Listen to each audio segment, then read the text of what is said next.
Hello Turkaholics, and thank you for downloading this episode of Football a la Turca. We hope you enjoy our podcast and the work we put into bringing it to you each and every week completely free. But for those of you who want to support the show, you can join us on Patreon for just $3 a month. Money we'll use to continue improving our hardware, software, and fund our annual hosting on Podbean. You can do so on patreon.com/FALT. Or just check the show notes. Thank you for your consideration of patronage, and enjoy the show.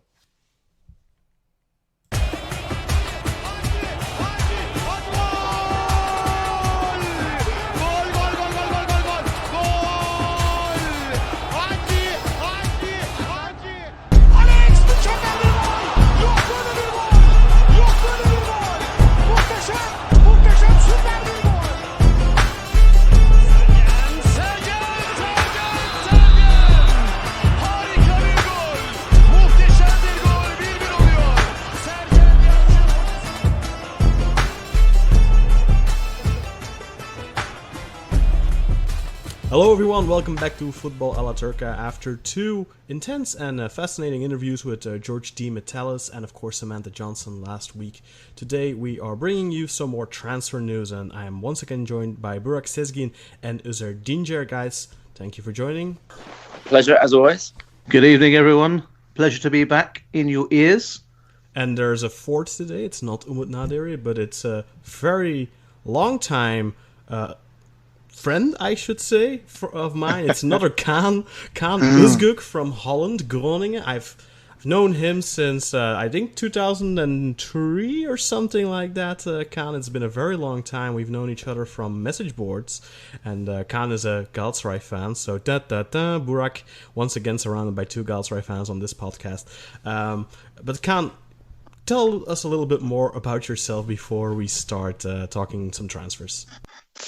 Okay, first of all, I would like to thank everyone for inviting me to this great podcast. And it's actually very nice of you guys to do that.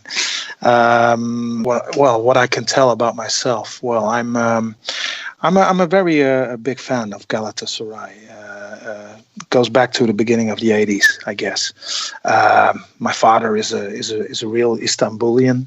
He's actually from the neighborhood Beyoğlu, and if you grow up in Beyoğlu, you're yellow-red. And he passed that on to me, and I will pass that on to my son. And you were saying I'm a Galatasaray fan, and that's true, but I live in Groningen. That's in the north of Holland. So I'm also an avid supporter of FC Groningen. So let's not forget that. And, that's all I can say for now about myself. Is that enough? So you must have been very excited a couple of years ago when the Grankvist rumors linking him to Galatasaray were in full throttle.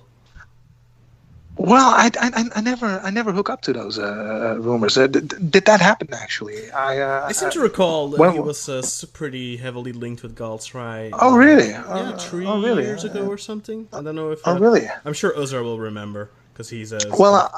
I know the guy was very Genoa was interested in him, and now he plays like in Krasnodar or something. That's the last thing I know about him. But that's interesting indeed. Galatasaray and Grankvist would have been a great combination.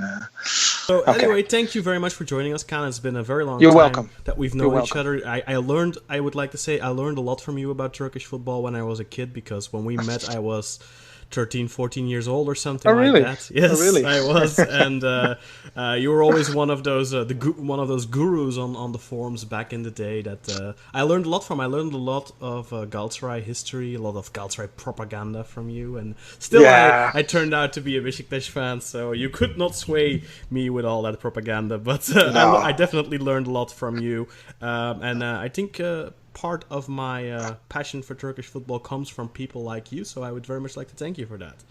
Well, you're welcome, but I have to thank you for giving me credit for that. That's unbelievable. Just doing my thing back in the day, and always nice to hear that it kind of inspired people like you. Well, what an honor. Thank you very much. You're welcome.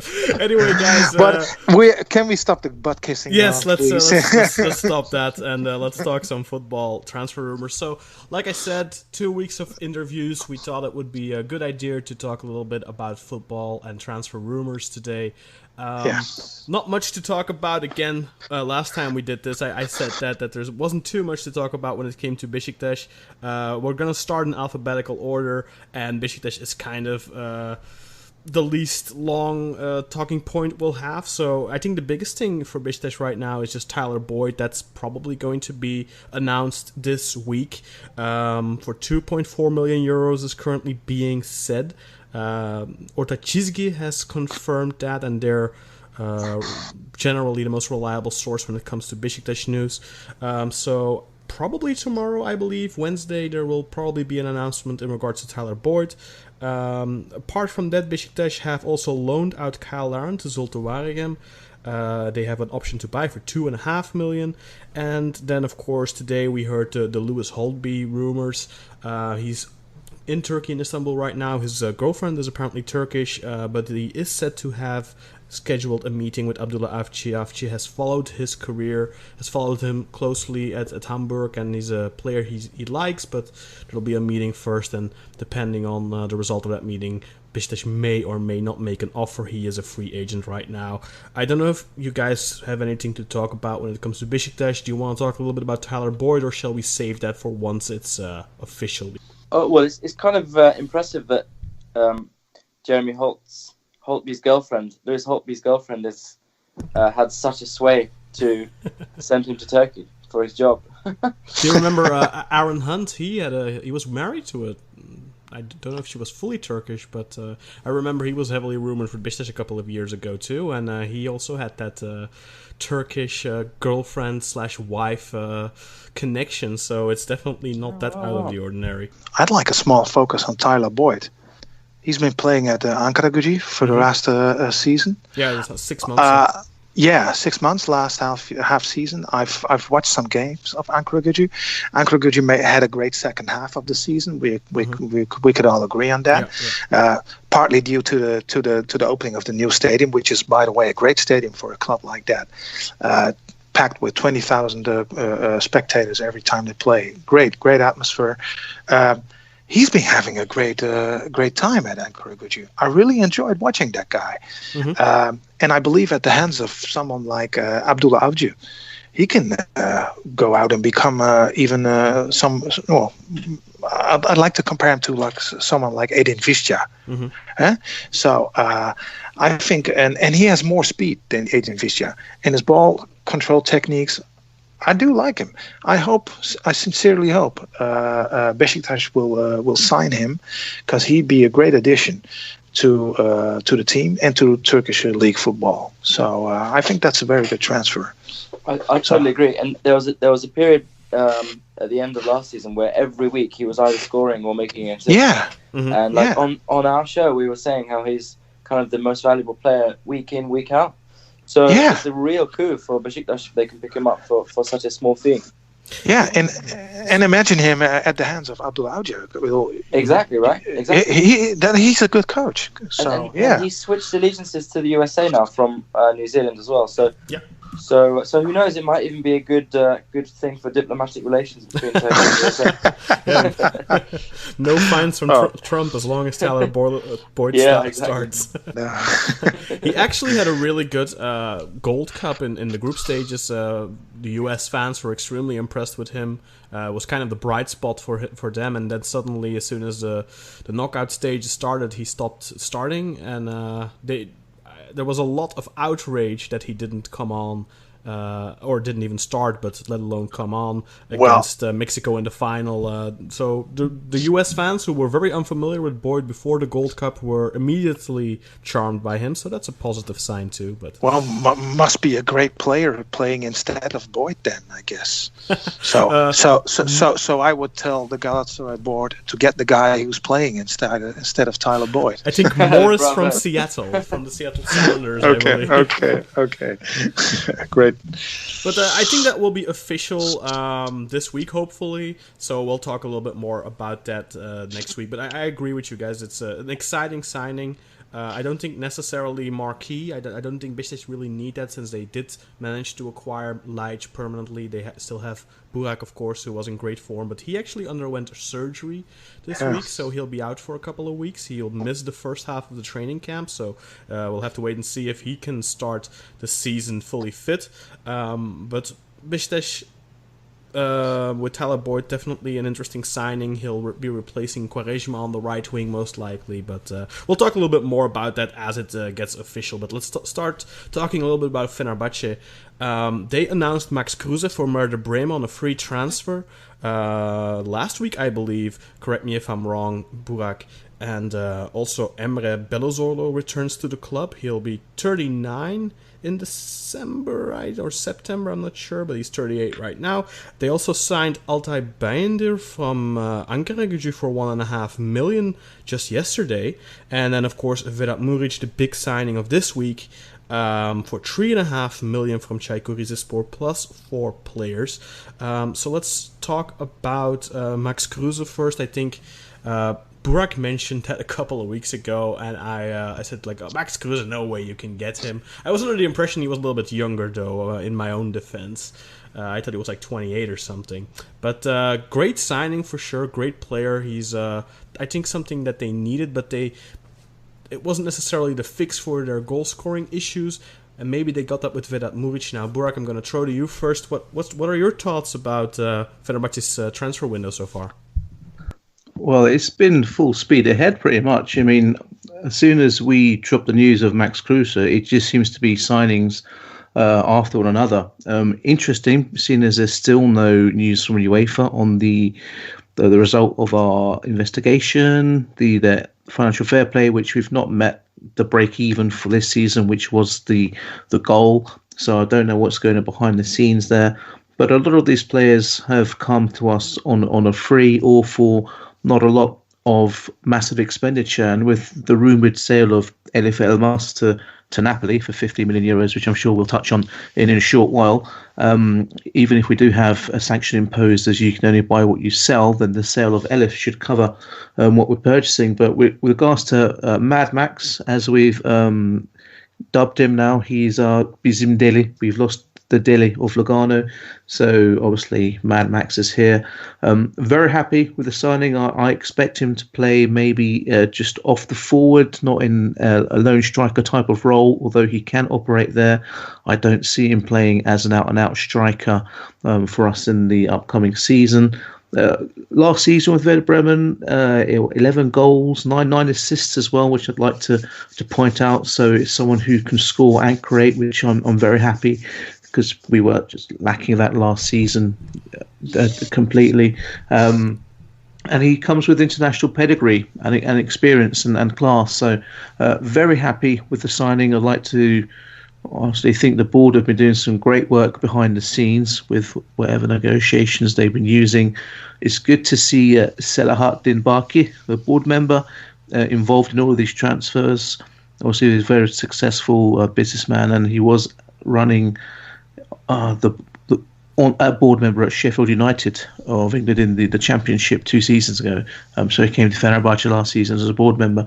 So it's good to see him involved in a lot of the transfer dealings. And I think Komoli has had a good influence both in transfers and in the work behind the scenes with trying to develop the academy and youth setup for us. But with regards to very happy with the signing of Mad Max, number 10, unless, of course, we sign Mr. Özil, blah, blah, blah, not going to happen, guys. Just stop dreaming. And so he's our new number 10. I'm not sure if he's going to operate in a classic number 10 role. I think it's more a Del Piero number 10 type. I think so. Off the striker, maybe he'll have liberty to float around a little bit. Mm-hmm. But like I say, I fully expect him to chip in with some goals and assists for us this season, which will be much needed after last season as well. So looking forward to seeing him play in the Audi Cup at the end of July when we play Bayern Munich, I believe, on the 30th of July. So up until then, there'll be training. So it'll be good to see him get a run out and see how he plays and what type of system we're going to try and use him in. And Vedat Muric is probably going to be that number 9, that striker. Kaan, you were saying off air you were quite taken by him. You're a fan of Vedat Muric. Am I correct in saying that? Well, it's a bit exaggerated to be calling me a fan, but I was actually responding to the sentiment which I saw by a great deal of the Galatasaray fans missing out on this transfer. They're missing out on Vedat Muric, but and now they're bashing his qualities. But I think that's not fair. It's a very good player, and certainly for that sum of money, you'll be paying 3.5 million, and you're getting rid of 4 players you don't have to pay for anymore, no more salary, and you're getting back someone with speed, with technical skills. He's a very good header. I think he's good in the combination. He has a lot going for him, and I really do enjoy watching him. So if that is making me a fan, I am a fan, okay. But and he's only like 24 or 25. I think he will certainly. He has the potential to become a star at Fenerbahçe. It can go the other way as well, because it's after all it's Kadıköy. Yes. And so the pressure is very high, but something tells me that this guy can handle the pressure. I'm sensing this with him, and he's very agile for his length. Sometimes he reminds me of Jan Koller. Do you remember him, guys? Jan Koller. Of course. Yeah. Well, Jan Koller was Jan Koller was the kind of guy. He was. You saw him play. You said, well, no way this guy can be that technical with this height. But he was, and I got the same feeling with Vedat Muric. So I think it's a very, very, very good signing, and I wish we had him. So I'm perfectly honest about that. And 17 goals and 8 assists as well, which I'd like to point out. Just so you a combination of Mad Max and Vedat. Yeah, deadly. I just hope he scored more goals than all of our centre forwards combined and then some last season. So I'm quite excited to see him link up with Mad Max and whoever else we choose to bring in. But I cut you off as sorry. Over to you, my friend. Yeah, well, no. I was just going to kind of point out and expose the taste of sour grapes from most Scala fans who are thinking about because he proved himself in the latter half of last season. Everyone was waxing lyrical about him, and suddenly he's linked to us, and people are getting excited about him. And then he goes to Fenerbahçe, kind of a bit unexpected. I actually thought he was going to sign for Gala, but when he signed there, suddenly people are saying, "Oh, this guy's useless. He's their Diagne, blah blah blah." But I don't think he's going to finish anything like Diagne. He's got all the fundamental characteristics and qualities to be a success there. Absolutely. Absolutely. And as for Mad Max, that's exactly the type of transfer I expected us to make. Yes. So again, I mean, 4 marks for Fernando on those 2 signings, and I wish we had the foresight to go for both of them. Yeah.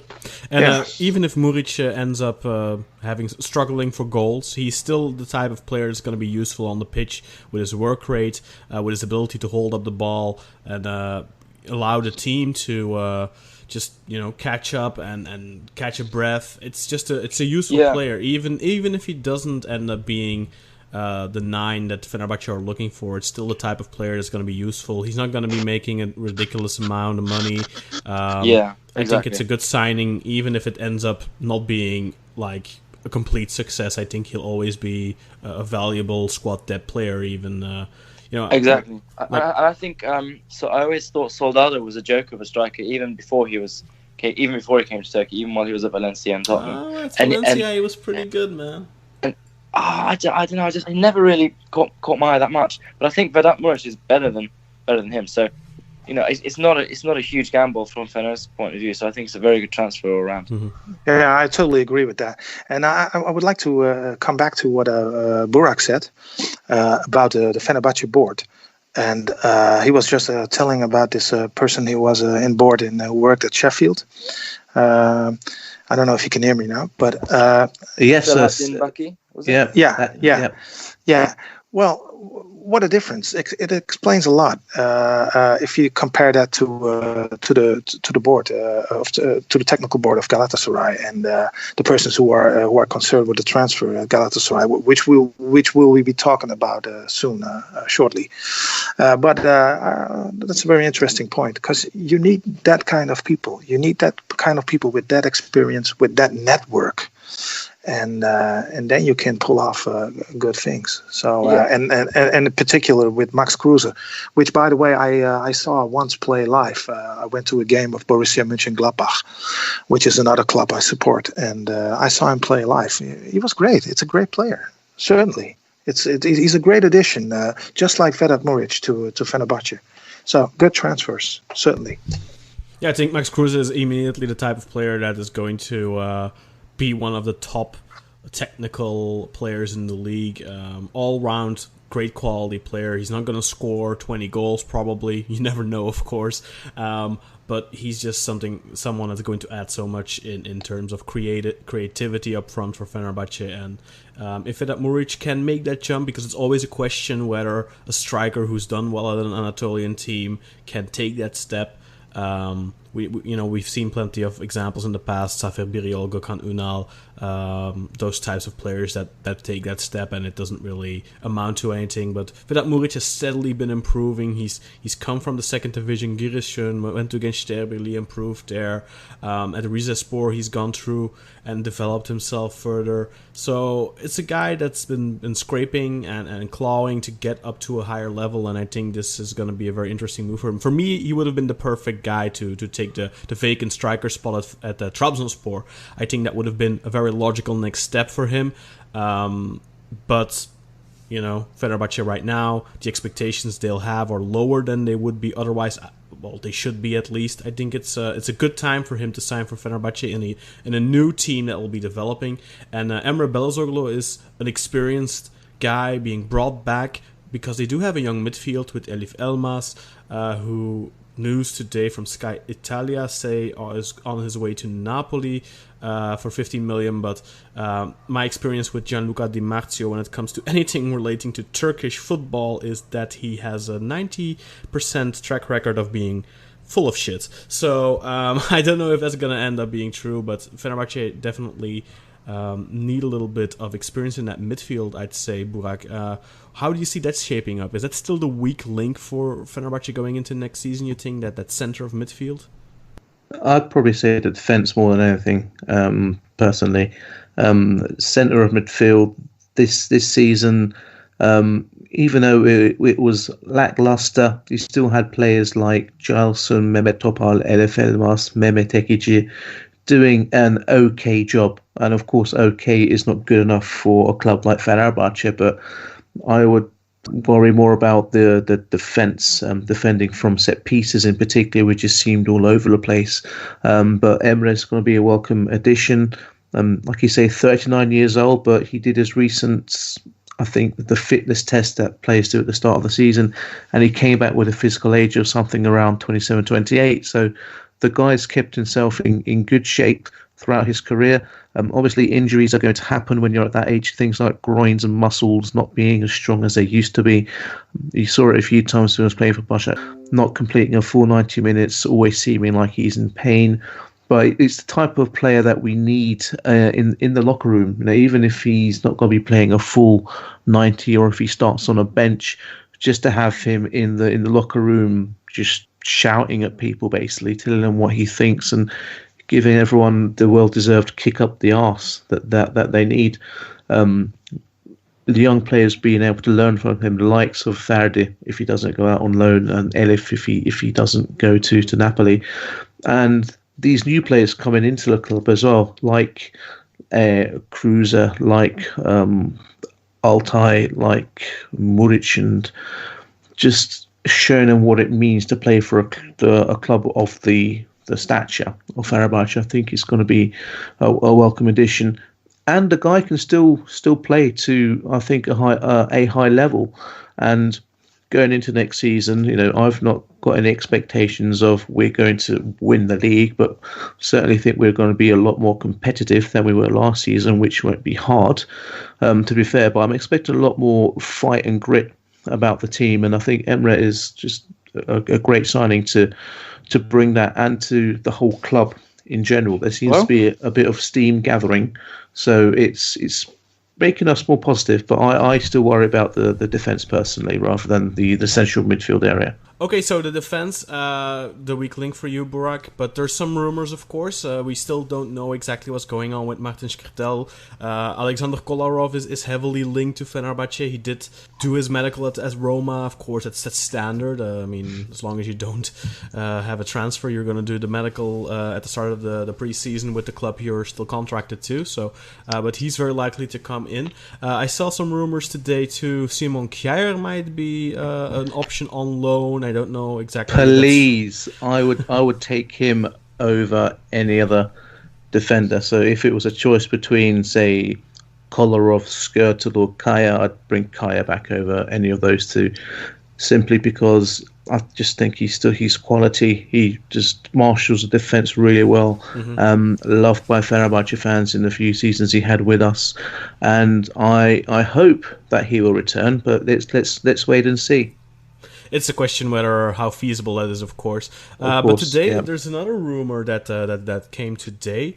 Deniz Türüç, 3.5 million, Alper Putuk, and Yasir. His last name eludes me, but 2 players plus 3.5 million is being said right now. Kayserispor's Deniz Türüç. He's of course in his last year of contract with Kayserispor, so they will be looking to offload him. It's very likely that he will be making a move either to Fenerbahce or Galatasaray this window. And right now, rumors suggest Fenerbahce. Deniz Türüç, guys, good player, has proven himself throughout the past couple of years in Turkey, has played both in the 10, has played on the right wing position, has done well in all of those positions, good set piece taker, good crosser, a little bit of a dirtbag, likes to get in, stuck in, likes to get a little annoying, get under other players' skin. That's what you need, winner's mentality. Also from Holland, of course, used to play for Go Ahead Eagles in the Dutch league. Would you like him at Galatasaray, and how jealous are you going to be if Fenerbahce swoop in and get him? I'm a big fan of his, and I think you described him pretty well. He's that kind of, he has moments of thuggery which you definitely need to ignite a bit of passion in the squad. So if we end up losing him to Fenerbahce as well, I'll be very devastated. Particularly when I feel the only player that's come to us from Fener has been Şener. I think that's a huge disappointment and a huge imbalance in my expectations for the summer transfer window. And it really does seem to be a little bit of Galatasaray versus Fenerbahce early on the preseason here, where predictions were that it was going to be a lot between Besiktas and Fenerbahce, because obviously they have more work to do than Galatasaray, and obviously Besiktas Fenerbahce will probably go for lots of free agents, was being expected. Agents like to offer their clients to the big Turkish clubs, so what you often see is guys getting offered around, and then first the rumors come, Besiktas want player X, and then like 2 weeks later it's like, Fenerbahce are in negotiations with player X, and then the fans get up in arms because, hey, they're stealing our transfer target. But the reality of the thing is that usually the agents are offering their clients to both or even more clubs. I remember with Asamoah Gyan, he was being offered to almost the entire Turkish league before he signed with Kayseri. But this is definitely shaped up to be a little bit of a fight between Fenerbahce and Galatasaray earlier. Well, Fenerbahce desperately need to compensate for the terrible season they've had. So it's only normal that what they're doing right now. Just imagine that Galatasaray would be taking all the players like Vedat Muric and Deniz Türüç for the coming season. That is simply unacceptable for Kadıköy at this moment. They have to avoid that Galatasaray is making a big leap. And because there's this danger of Galatasaray putting distance between them and the rest. I'm not saying like Bayern München proportions, but it could be the first step in that way. So Fenerbahçe and also Besiktas have to do anything in their power to prevent that. Yeah. So and I think this is what Fenerbahçe is doing very well right now. Yeah, no, they deserve a lot of credit for that. And from their perspective, they're pulling all the right tricks. And we mentioned Deniz, Türüç, but also I guess we're going to talk about the young Ankara Gücü keeper as well, Altay, of course, yeah. Who, again, another one who Galatasaray camp had been saying this could be a future goalkeeper for us. You know, yes. Muslera''s getting a little bit older. He's expensive after all. Maybe bring him in, let him learn under his wing or whatever. Again, another one that we've lost to Fenerbahçe. So while I agree with Kaan's points about Fener making all the right moves, from Galatasaray's perspective, it's a huge series of setbacks in being able to construct a team and a squad that's going to be able to create that quality gap over the next few years. Because this is a great opportunity for us to do that, to build the squad that can do that. But we're missing all the tricks here. We're missing all the tricks, and I think a lot of the transfers of Fenerbahçe are not about their own plan, but it's actually not entirely, but for a good deal, it's also about preventing Galatasaray from getting the good players. Yeah, that's interesting. And we've seen that in the past as well, with signing of guys like Stock, Ozan Tufan, who obviously turned out to be a flop, but there was a lot of thing about that. But do you really think it applies this summer, though? I completely agree with you that in the past they definitely did a lot of that, but I think right now a guy like Deniz Türüç is just someone they need. They need a good right winger, I think. So they do. So I don't know if that really applies here. When they got Stock, they didn't need Stock.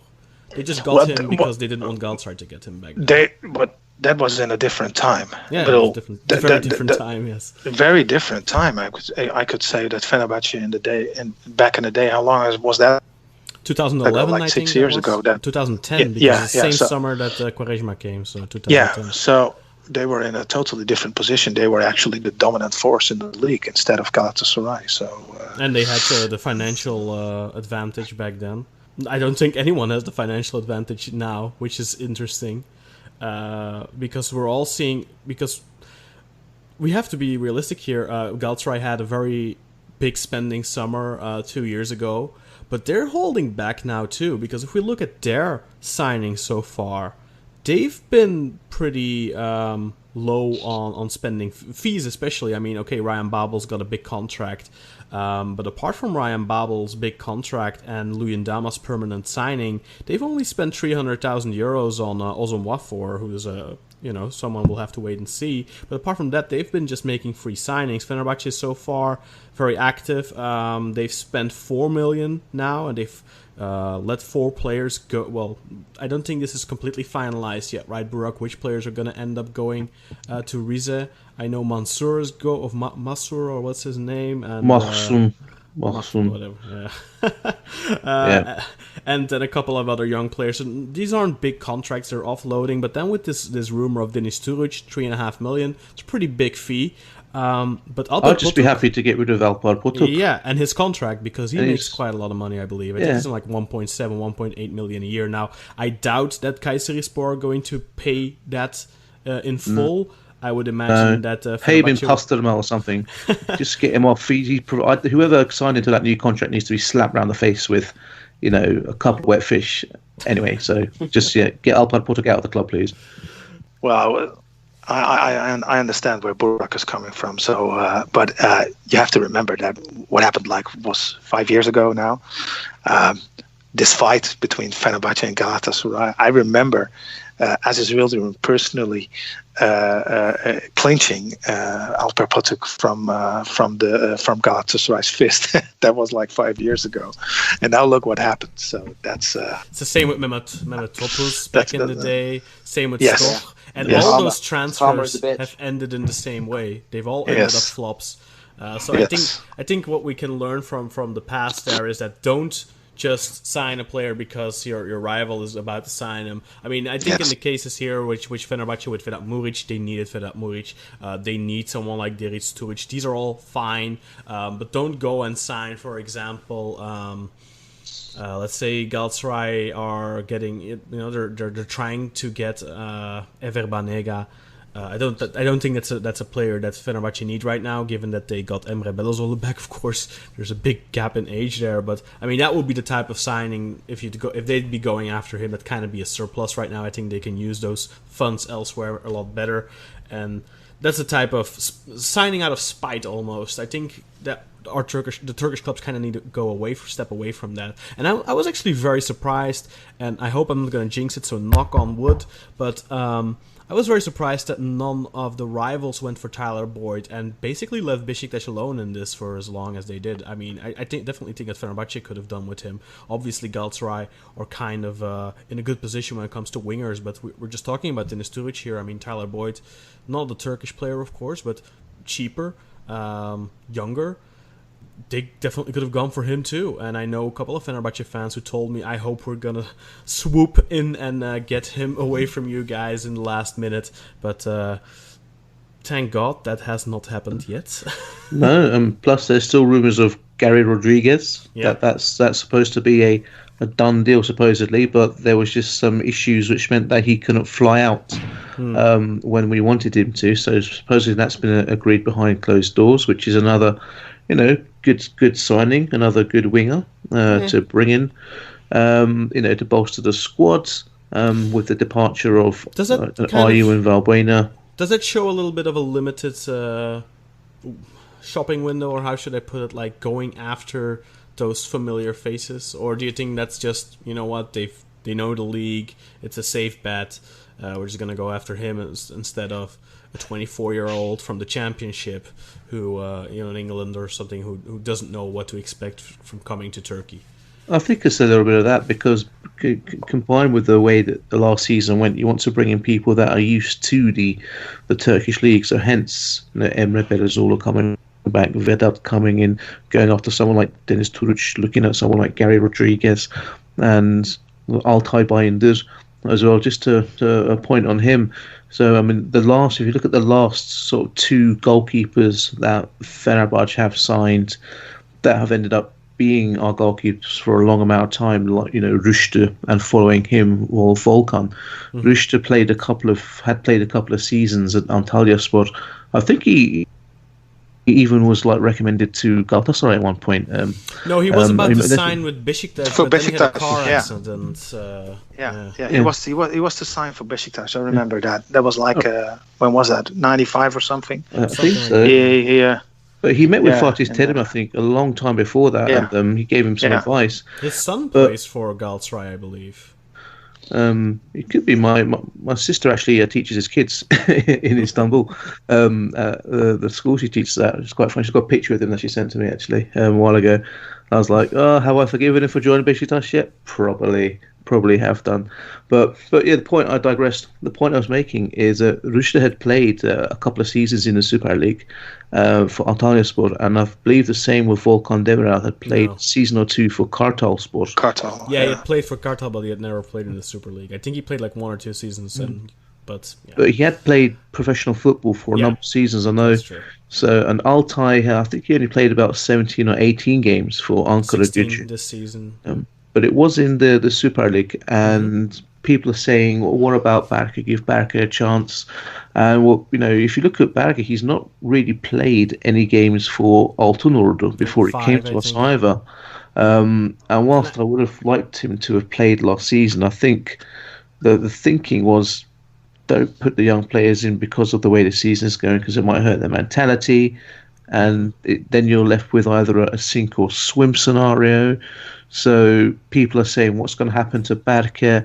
Because I wouldn't be surprised to see him go out on loan to a Super League team this season, depending on what he wants to do career-wise.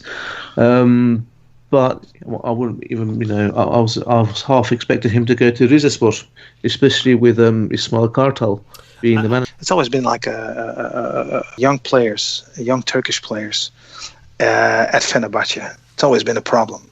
I mean, there's a different culture. If you compare Kadıköy, Samandıra, Before that, it was Deniz. You compare the culture there to Galatasaray or Besiktas. The latter two have always been more youth player orientated than Fenerbahçe, and it's different playing for a young kid at Kadıköy at that stadium. The pressure is extraordinarily high.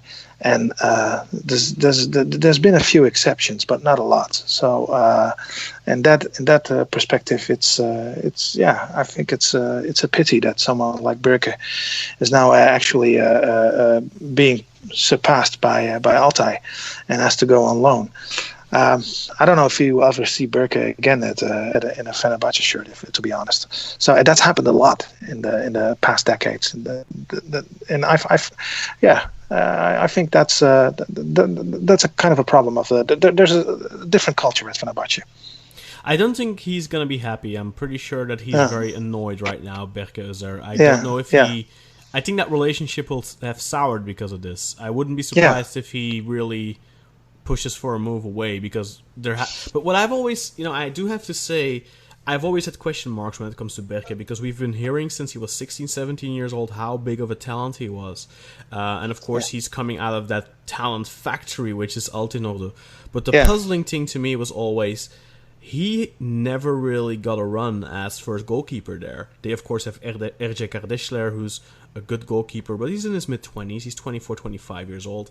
Good goalkeeper, but, Birke was supposed to be the next big thing. And we've seen a lot of really big talents come out of Altınoluk, such as Cengiz Ünder, of course, Çağlar Soyuncu. But those were all players at a very young age. They were starting. They were getting minutes for them, and they then took that next step in their career. But Birke never took that step. There was always these rumors, Manchester City interested, this club interested, that club interested.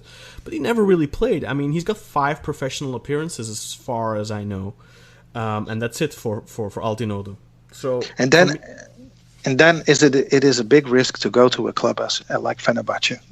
For sure. So, I think he should have taken a step in between, or he should have gone abroad to a smaller club in a bigger league, like what ultimately Çağlar did, going to Germany to a smaller club and then making that next step into the Premier League, which thus far hasn't really panned out, which Meri Demiral did, going to a small club in Italy, and now, of course, making that really big move to Juventus.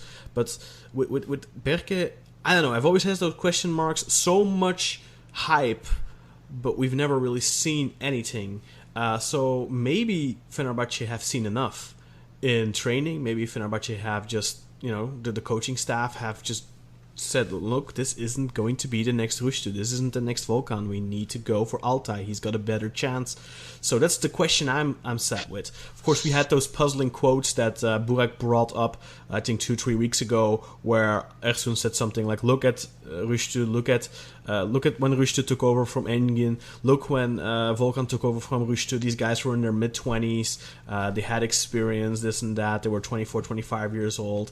And I remember, Burak, you were kind of annoyed by that, I think, by those quotes, because of course, I get his logic of putting a 19-year-old, putting all that responsibility on his shoulders, but I don't really think there's that much of a difference putting all those responsibilities on Altay's shoulders either. So I don't know what you're expecting, Burak. Do you think Altay's going to be the starter this season? Do you think it's still going to be Volkan? Is it going to be Harun? What's going to happen here with the keeper situation? Because I think you still have what's his face under contract too? Carlos Kameni. Yeah, is he still under contract too? He is, I think, for another season. Now so we have 20 goalkeepers. Yeah, we got enough for 11 aside versus each other.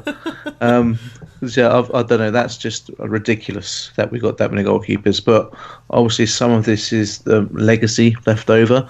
So you're going to have to maybe just put up with it for another season, cleaning out any more deadwood left over from the past regime.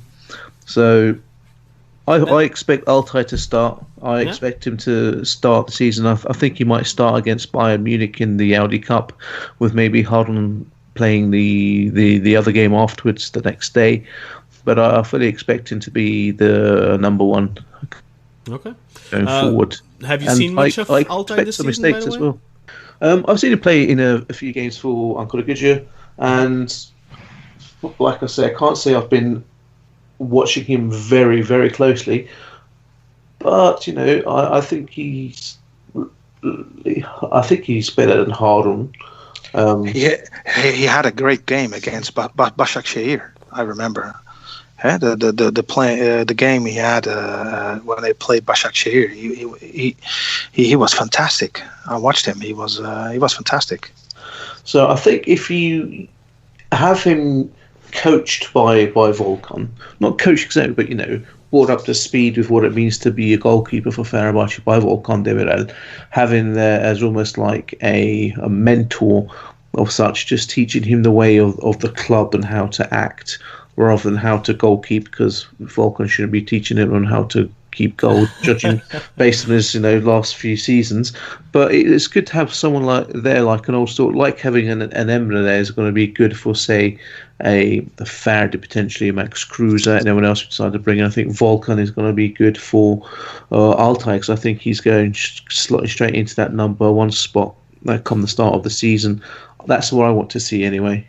I'm just curious on your guys' takes on Altay, because he is being pumped up now in the media. Fenerbahçe fans who've probably never seen him play except for that one game against Fenerbahçe are of course making him into the next big thing now. I'm just curious as to your opinions. I know he's been linked to all of our clubs. He's been linked to Besiktas, Galatasaray, Fenerbahçe. Like a month or so ago, he was supposedly a deal was done with Besiktas, and I have to say I did not want him, because I've seen him play 5-6 times, and 2 of those times I thought he was terrible, especially because his footwork seems very subpar, which a modern goalkeeper definitely needs. My good friend Nadim Raja, who's of course an Ankaragücü fan, you guys might know him from Twitter too. Ankaragücü İskoçya is his handle, I believe, and I'm sure you guys have seen him tweet. And he's been pumping him up for the last 6 months or so, and telling me,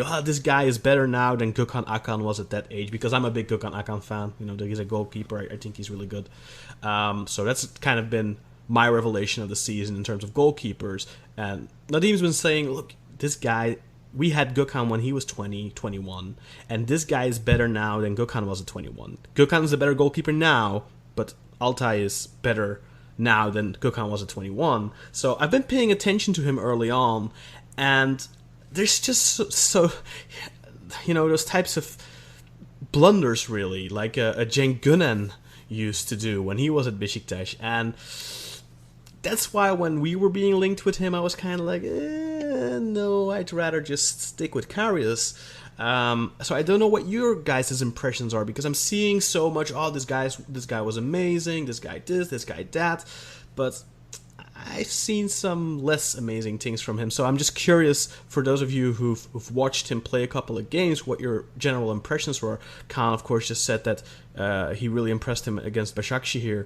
Özür, I don't know how much you saw of Altay, how much you paid attention, of course, because you have to pay attention to goalkeepers to really, especially footwork and stuff like that. Absolutely. I mean, in terms of footwork, I mean, I guess you're talking more about the goalkeeper being the starting the attacks and that kind of thing, and passing.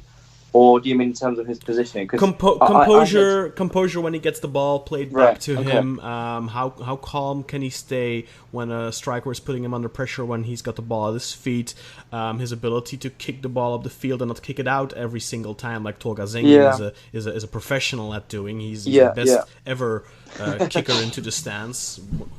Absolutely. The thing is, I think a lot of this stuff can be refined with a good goalkeeping coach and just a bit of time and patience. These are things that relate to composure and decision making, and to an extent, kind of the physical act of like kicking the ball to the right place. That all of this stuff can be refined over time. I think some of these fundamentals are in place that should position him quite well. For example, he's almost 2 meters tall. I think he's about 6'6".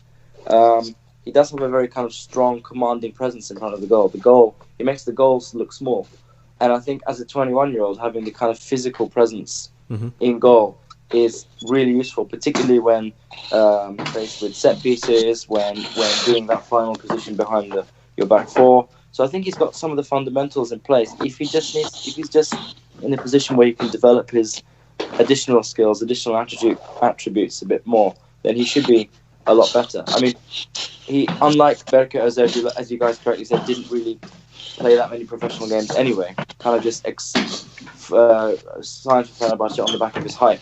Altay has actually had some, 30 games, maybe just under 30 games playing professionally for Ankara Gücü. He also 16 this season. I don't know exactly how much he played last year. I think he played a little bit in the second division too. Right, so, right. Okay, yeah, that makes sense. So let's say around 16 in the Super League then.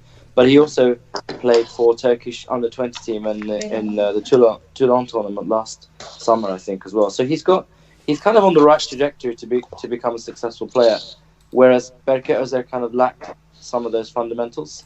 So I think, yeah, he's not the finished product at all, but the deficiencies that you identified can be worked on quite easily, I think.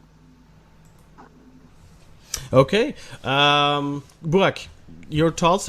How much did you see him play? What are you a little scared now by what I said? No, not at all. Like I say, I've not, I can't remember seeing him play too often for like a full 90 minutes. But like I say, what you catch in the highlights and then the reviews of the matches afterwards, you see a few horror performances with, like you say, bad footwork, kicking the balls into touch. But I am excited. I don't think he's going to be a Rüştü or a Volkan straight away. And I think the fans, we have to be patient and know that. We have to expect that there will be some mistakes. Obviously, the nature of them is going to be important, whether it's a mistake that costs us a game or costs us 3 points, costs us 2 points.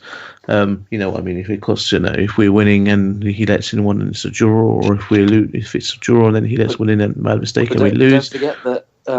Don't forget that Volkan Demirel has lost you 10 seasons. So indeed, so we used to, goalkeepers going off the beaten path a little bit, but I think the fans, we just have to realise that we've got an exciting young goalkeeper here, and with the right I agree. time, he can be potentially our goalkeeper for the next 10 seasons.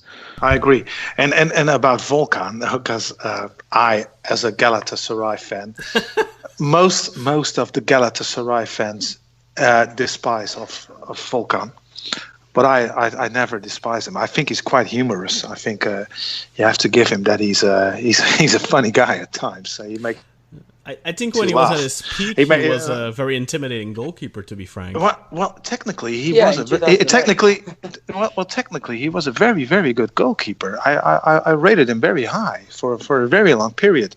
Just remember the derby games against Galatasaray. He was like friggin' Dazayev. I don't know if any of you remember Rinat Dazayev. He was a great Russian goalkeeper at the time. But I remember the goal he let in against Van Basten in the Euros. Yeah. Okay. But apart from that, Volkan was technically a very, very good goalkeeper, but he had mental issues. I think we can all agree on that. So, Well, he is Turkish, so he's Turkish. Yeah, very Turkish. Well, let's quickly talk about one of those rumors, guys. As Galatasaray fans, how would you two feel about Garry Rodrigues heading to Fenerbahçe on loan or permanently? No problem for me. No problem. No, I wouldn't take it personally. It's business, so fair enough. Okay. So I don't know if there's anything else you want to talk about in terms of Fenerbahçe, Burak?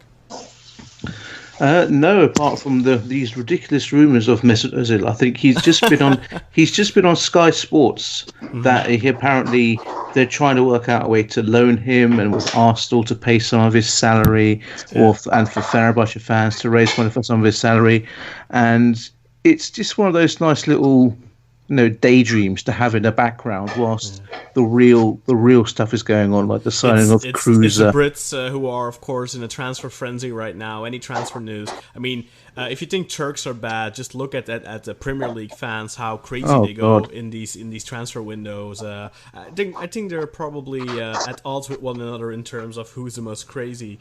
But of course, Photomatch putting out those types of things, and then the English media picks it up and takes it serious. Oh God, yeah. But I mean, I've seen a couple of respected Galatasaray reporters say, look, guys, right now with the current finances of the club, we all know Mesut Özil is a Fenerbahçe fan. We all hope and want him to play for Fenerbahçe one day, but this season is not the season. But then I ask myself, I think we can all agree he's kind of been on the decline for the last year or two or so, and he's 30 years old already. I mean, when is he realistically feasible for Fenerbahçe when he's like 34, 35 years old? Should Fenerbahçe in 3-4 years' times not be a club that is not looking at 34, 35-year-old players to be their star anymore? I have something to say about that, if I may. Of course. I think Mesut Özil, in his current form, he is absolutely no Premiership material. Mentally wise not, and physically as well. Mm-hmm. He is not Premiership material. I don't know if Burak, for instance, agrees on what I'm saying now. I'm sure he's seeing more of the Premiership than I have last season, but this is what I see, and I seriously doubt if Özil. You were saying, is he feasible? When would he be feasible for Fenerbahçe? Well, let's say in 2 years. I seriously doubt if he then would be Super League material, because I think his downfall is horrendous. He has a very, very big downfall, and I think there's no going back to his old form, because I don't see him playing much longer professional football. I seriously doubt that. People say class is permanent, but I really have the feeling with Mesut Özil that he's mentally checked out, and he has been ever since they won the World Cup with Germany. Absolutely. And if you want to succeed in the Super League, a lot of players go to Turkey and they think, oh, we can do it. We can. This is like This is like a Mickey Mouse league for us, coming from the Bundesliga or from the Primera or from the Premiership. But it's not that way. It's a physically very, very hard league, and mentally you have to be very strong, because there's a lot of pressure, and I don't see Mesut Özil succeeding at Kadıköy in let's say 2 years. I think he's making a very bad impression on me. So I don't know if any of you guys agree on what I'm saying now. Well, I think we should throw it to Özil, because he's our resident Arsenal fan. So and I've been it's been good that I've been on mute for the last couple of minutes, because I was going to say this is the first time that Kaan and I would have had a major disagreement on a player, I think. Okay. Really? The thing is, so I've always been a huge Özil fan. I was delighted when he joined Arsenal, and I always, to this day, continue to stick up for him when he gets abuse and criticism from the Arsenal fans and pundits. However, I am concerned that he might not have kind of the mental kind of robustness to take on all this criticism and to kind of prove people wrong going forward, because he's taken it abuse for so much for the last couple of years. I think it's a strong statement to say that he's not good enough for the Premier League. I still think he's one of Arsenal's best players, although that maybe says a lot about Arsenal's squad quality, which is arguable as well. But I definitely think that just given a little bit of nurturing, just given a little bit of confidence, he opens up and kind of dictates play in a way that not very many players in the world can. But if there was ever an environment where he was to come to Fenerbahçe, and I don't think it's going to happen this season, I think he's staying at Arsenal, let's say next season or the season beyond that, with the kind of the passion and the adoration that he'll get from the fans, I think that will make him take it up in a year as well. I think he's one of those players that plays very emotionally, and he's not getting that kind of emotional nourishment at Arsenal, which is what's making his trajectory dip. He might get that at Fenerbahçe, of course. Yeah, and he might get that at Fenerbahçe, but it's a good point that you raise about whether or not Fenerbahçe want to be the kind of club to put their whole hopes on signing a 34-year-old star, who by then I don't think there's anything wrong with signing a 34-year-old, by the way. I think every team needs a little bit of experience, but I think in your key positions, like the players that are supposed to push your team forward, you want to build around someone who's yeah, in Turkey you want to build around someone in their prime, but not someone at the tail end of their prime or past their prime. I think you want to build around a 27, 28-year-old guy. Like when Snyder first came to Galatasaray, that was the perfect age to build a team around. Yeah. Yeah, and oh god, yeah, I know exactly. And then Igor Tudor and Dursun Özbek screwed everything up. Yeah, they did. My blood boiled just thinking about it. But for Özil, the best thing to do, in my opinion, and I believe Özer will certainly disagree about what I'm going to say right now, but forgive me for that, Özer. I think a return to Schalke would be a good thing for Mesut. Go back to Schalke, and I think he has a good chance of prospering there again. So that's my advice when it comes to Mesut.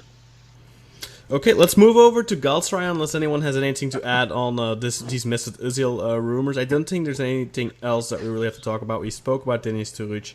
Alexander Kolarov, I think that's going to happen, but we'll talk about it when it happens. I think that would be a great signing just between the four of us. But let's move over to Galatasaray because there's one more thing to talk about there too. Yeah, sorry, go ahead. Just one more thing. We do not want Shokradan Mustafi. He can fuck right off. Oh god, he's a horrendous player. Absolutely agree on that. Yeah. Oh, okay. Please get him, please. Yeah. Personal recommendation for him to join. Oh man, Fenerbahçe. So far, Fenerbahçe are on 5.75 million spent, if I'm not mistaken. 5.75. It seems like a lot, but whatever. So let's move over to Galatasaray. They're on 5.3 million spent right now, and of course, I think their arguably biggest signing so far has been Ryan Babel on a free transfer from Besiktas because he was on loan at Fulham. So he was still a Besiktas player. So Galatasaray signed him on a 3-year deal, worth 9.5 million. Steep deal, good player still. I think in the last 2.5, 3 years of his career, he's really had a career resurgence. He's gotten back into the Dutch national team for the first time since 2011 or something absurd like that. He's a starter now for Holland. Had a really good first 6 months at Besiktas. Good first full season at Besiktas. Last 6 months at Besiktas weren't that good, but, circumstances. Did really well at Fulham. Did really well at Deportivo La Coruña as well for 6 months. I think it's a good signing, free transfer, but you're paying him quite a lot of money. But you know what? I mean, if you have that wage budget to be allocated there, then by all means. Apart from that, Galatasaray really haven't spent a lot, haven't been spending a lot on wages, haven't been spending a lot on transfer fees. Luyendama's transfer was made official, 5 million paid upon the 3 million that was already paid on loan fee, so 8 million total fee, so 5 million now, so that'll count towards this transfer window in terms of financial fair play. And apart from that, you only signed Valentin Ozomwafor, a Nigerian 20-year-old, for 300,000 euros, and the rest of it are all free transfers. Adam Buuk from Malatyaspor, 31-year-old attacker, striker.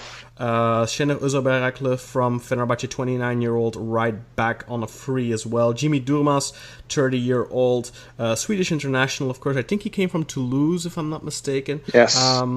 So I don't know which you guys want to delve into first in terms of the official transfers. Emre Mor, of course. That's not 100% official yet, but that's looking like a done deal. Very likely. Yeah, very likely. Yeah, I think.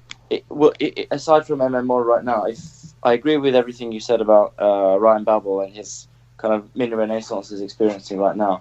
But I don't think you can necessarily justify his extortionate contract for the next 3 years based on his recent resurgence. I think it's way too much money.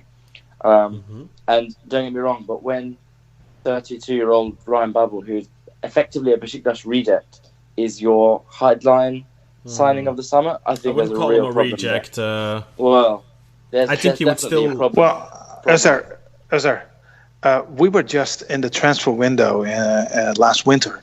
We were getting a nice taste of not very well-known young players like Luyendama and especially Marcao. Those were great surprises. I was actually expecting to go further on that foot, but nothing of that at all. Agreed. I'm very disappointed about it. Aren't you either? Absolutely.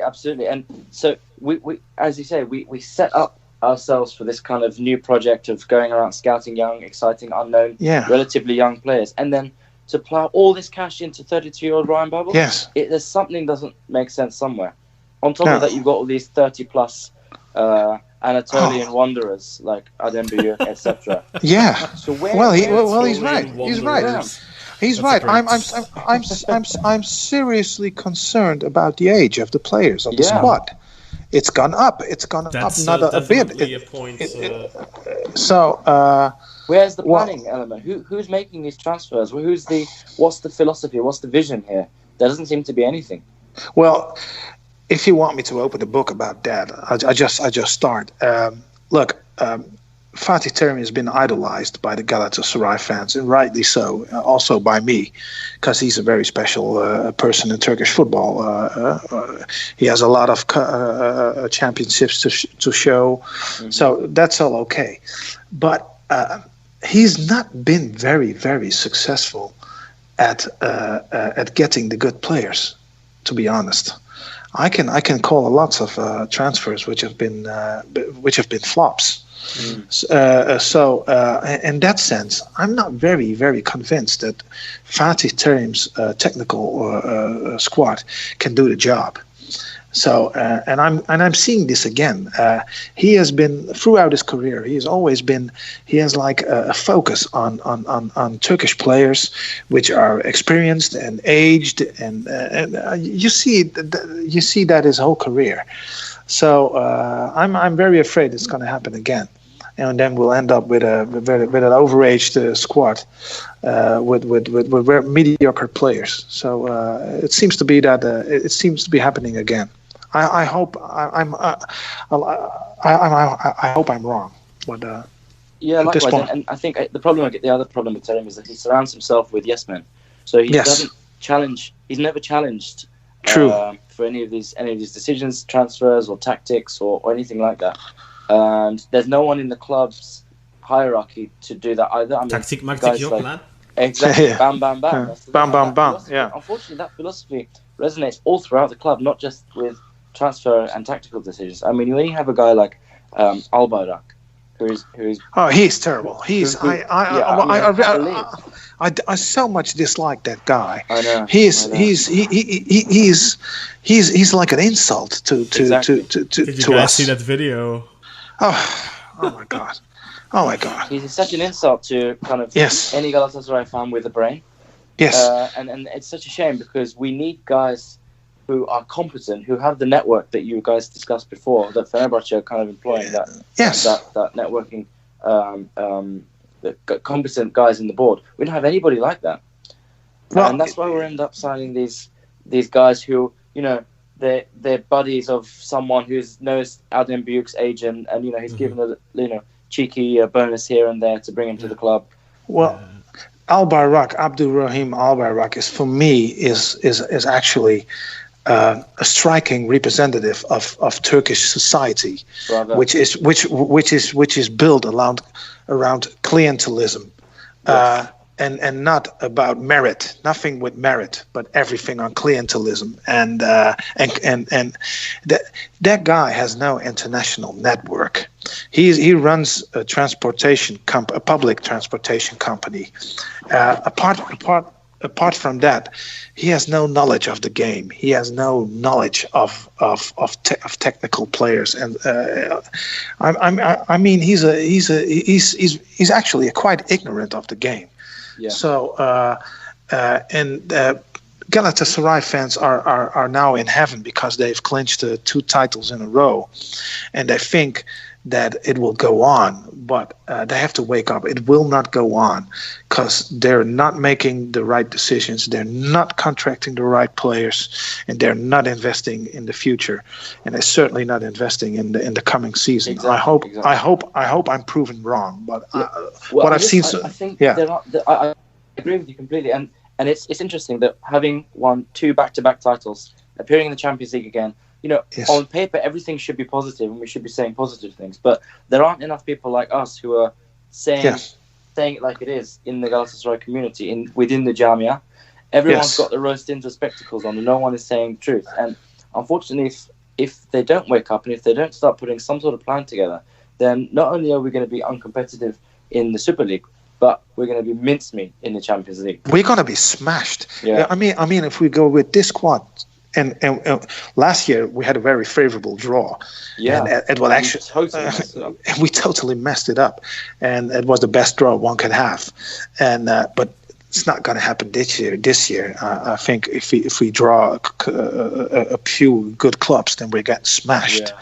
It's going to be an embarrassment. It's going to be an embarrassment with this really squad. And that so far during the podcast, we've discussed players coming in, but there are players in the club who we expected to be long gone by now, who are still hanging around, like Dagny, for example. I don't know what the hell's going on there. He was this close to going to Saudi Arabia. He was offered 4 million. He accepted. Last minute, he changed it to 5. Now he's hanging around. I mean, I don't blame him for not wanting to go to Saudi Arabia. Oh, sounds like Babel. Well, we were we almost sold him to I think it was Flamengo last year for 7 million. We even reported it to Cap, and then the bastard pulled out.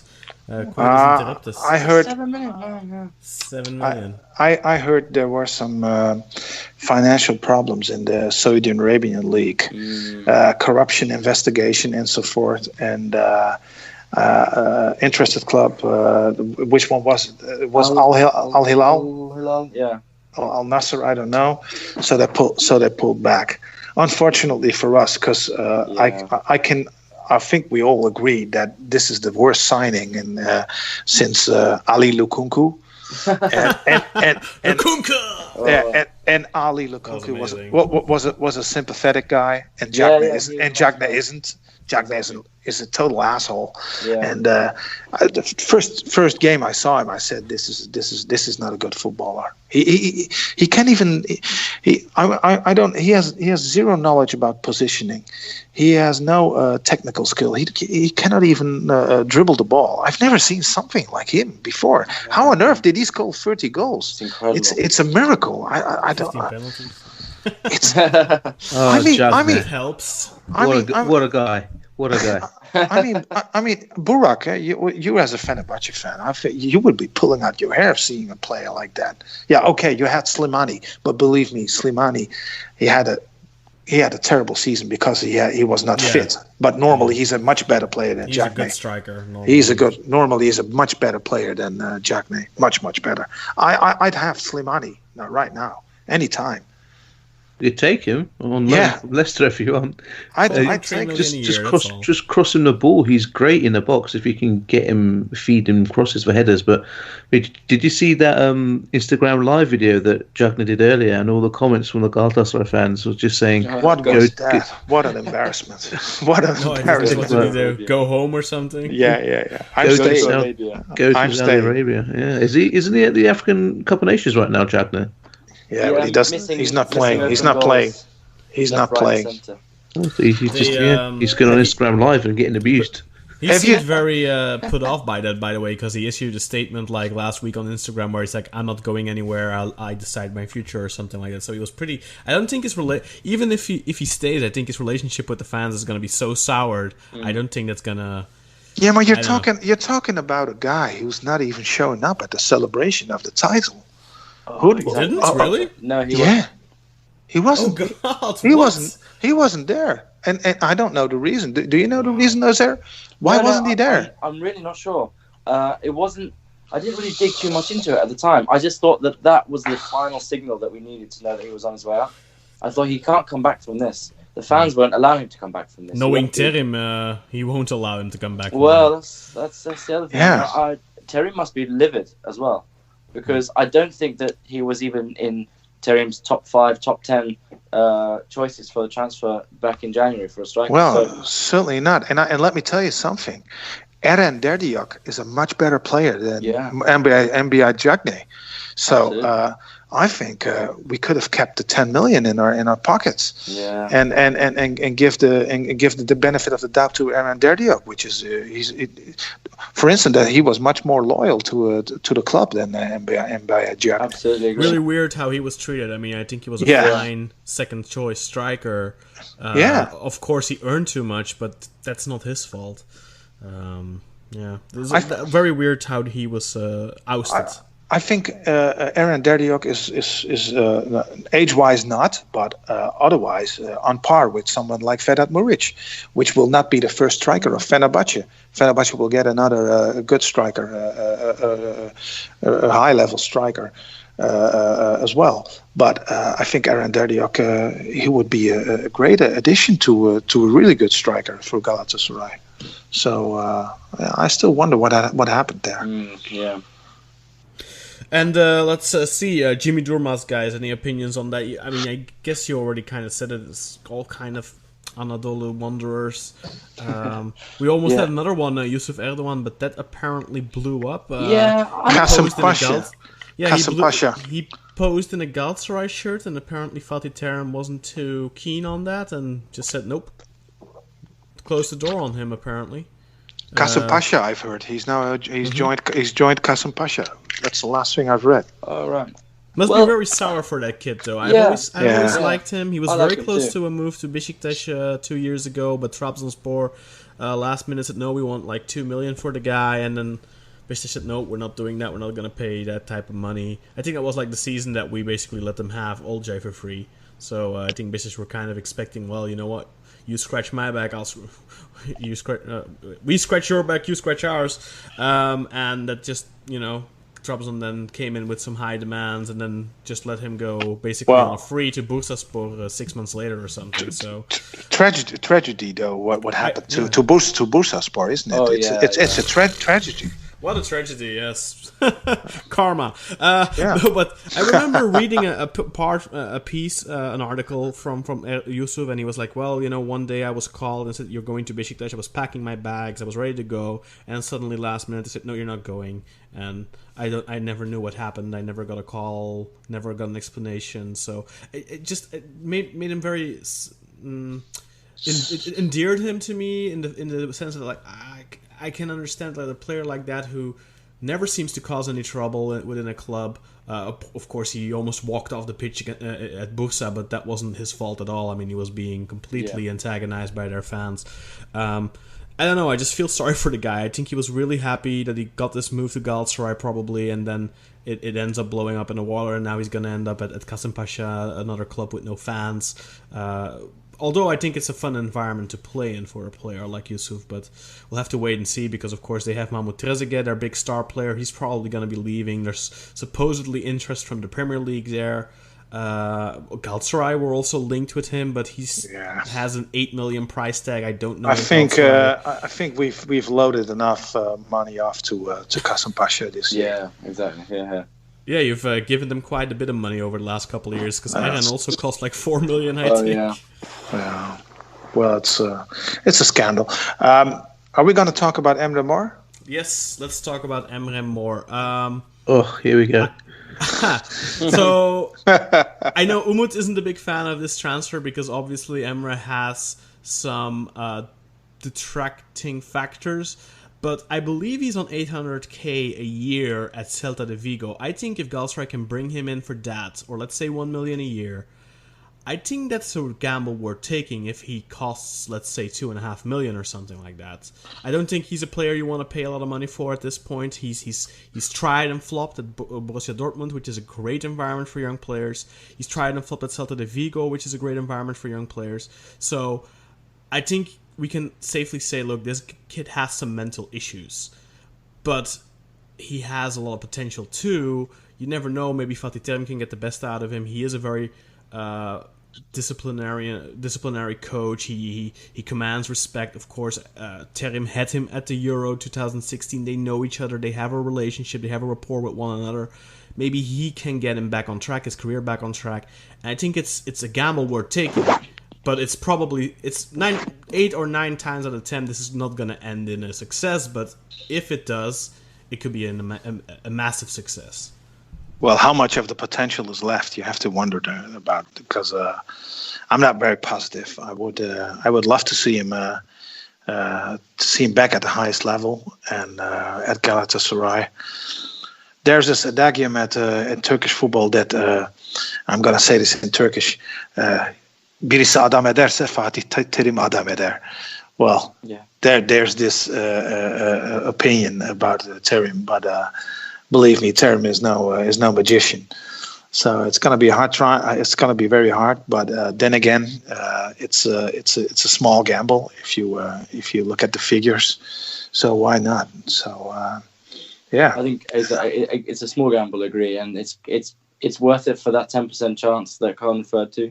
Yes. For whether Terim is the guy to bring him out of his shell, again, it's possible. Although I don't believe Emre Mor speaks Turkish, so I think there could be some communication issues there. So I think his Turkish is basically like 13-year-old Kaan. Me, not. But guys, but you know why they say this about Terim? Because at his first period at Galatasaray, that was like between 97 and 2000, I guess. Terim actually went on patrol in Istanbul nightlife. And yes, and he also had connection with all the doormen of all the famous clubs, and they all had his cell number. So that's what this Adamaderi is all about. so if I'm glad I'm not Turkish football in that case. So so wasn't there that famous story that he Sargon was out in a club and he went to go and pay, and they said, Farsi hocasının hesabını ödedi. Yes, that's true. And Sargon he just shit his pants. It's like, oh my god. Yeah. But Sergen is a total different guy. So, but that's true. That's a great story, by the way. But there's a lot of those stories. So, small gamble. We'll see. I hope it works out fine. But obviously, these numbers, these are what I'm hearing. He's earning at Celta. I don't know what he would earn at Galatasaray. I don't know if there's any reports on that. I think he's earning around 2 million at Celta actually, but the last rumours I heard were that he would accept half that at Galatasaray. But that's pre-tax. That's pre-tax. 2 million. Oh, okay. Yeah, that's pre-tax. So the after tax, that would be like I don't know, like 1 million left, something like that. Makes sense. Yeah. There's also the talk of the swap with Sevilla for Fernando and Roque Massa as well. I don't know this Mesa guy. Do any of you know him? Do any of you know? I saw him. I know one thing I would not. I think that's the last player Galatasaray want to lose. Well, Fernando exactly. Yeah. That's so stupid. And then again, Fernando is getting a lot of bad press from the Galatasaray fans on social media. I don't understand this. I think he's maybe a little bit too injury prone. He misses quite a few games, but I think when he plays, he's just too important. I think that's like. You guys had this void when Milo left, and you could see this was a problem. And I mean, remember the days of Mustafa Serp and Ayhan Akman. I mean, oh man, I don't know. I almost forgot them. Why did you have to mention them? We're going back to those days if we're not getting players on midfield yesterday. I think it's difficult to get those types. It's difficult to get a really good defensive midfielder who connects. Defense to attack as well as Fernando does. I think it's just difficult to replace him. I wouldn't. I couldn't believe we signed him back in 2017. No, he played for less than 5 million. Years. Yeah, exactly. Such a superb transfer, uncharacteristic of us. Yes, and yes, to swap him with this like average mediocre player is actually exactly the kind of thing I expect us to do. Yes, me too. Well, he plays at Sevilla, and they have a really good scouting network, so I don't know if he's a mediocre player. I'm not familiar with him, but I think when you see a player from Sevilla, they usually have some ability. They just have such a great eye for talent. But Fernando was a sub at Manchester City, wasn't he, when we got him? Yeah, but he was an absolute star at Porto. He was amazing there. He has so much quality. He's been there's been a lot of injuries the past 2 seasons, but apart from that, when he played, he showed extra class every time, and especially in the games against Besiktas. I don't like to put it in your face, but it's not. Well, I don't mind it because he's not an asshole like Melo, but Melo would elbow someone in the face first, make sure they're nice and bloody, and then score 5 minutes later, and rub it in again that he didn't get a red card. But there's this talk about this Cuellar guy. 8 million I read somewhere today. Cuellar. We've made an offer for Cuellar. Quite a good player. Yeah. quite a good player. Where does he play? Well, help me out here, Özer. But the thing is, I don't know if Galatasaray are going to be spending that type of money. I don't think if Diagne isn't sold, I don't think Galatasaray are going to be spending that much. But then you're right. But how on earth can Fenerbahçe spend? Because they've been they also have restrictions from the UEFA, haven't they? Yeah, they do. But in terms of transfer fees, they haven't really spent that much. You know, they've signed a lot of free agents. The players are being linked with as well are a lot of free agents. Because I get asked this question by Besiktas fans, like, what's going on? Besiktas aren't doing anything, and you know, Galatasaray is signing players, Fenerbahçe are signing players, Trabzon are signing players, and Besiktas isn't signing anyone. But what people need to remember, Besiktas spent 6.5 million already this window on Light. That's a very big chunk. Let's say Besiktas have a 10 million budget this summer.